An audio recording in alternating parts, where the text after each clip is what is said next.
Color concept is something that is hard for children to grasp and understand.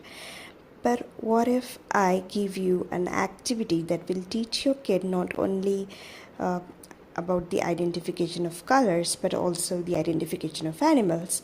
So take a look at this video. Give pink. Only pink. Pink. Pink color. Yes, that's pink. This activity is very simple. You can make this very easily at home. You just have to find a box, draw out shapes of the animal, color them with beautiful colors, and use colorful pom-poms to match them up with the animals. Okay, then orange color for orange cat. Orange cat. Yes, orange. By assigning a color to the animal and mentioning the name of both the animal and the color, it will help for the information to seep into the young minds. Yellow color for yellow duck. Yellow. Yellow.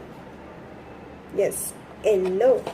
And make sure to repeat the names of the color and the animals multiple times, because it's been proven that repeating something multiple times helps to etch that information into the brain. And don't forget to applaud your child for their achievement. Super Anna! Hope you've enjoyed the video. Don't forget to like, comment, share and subscribe.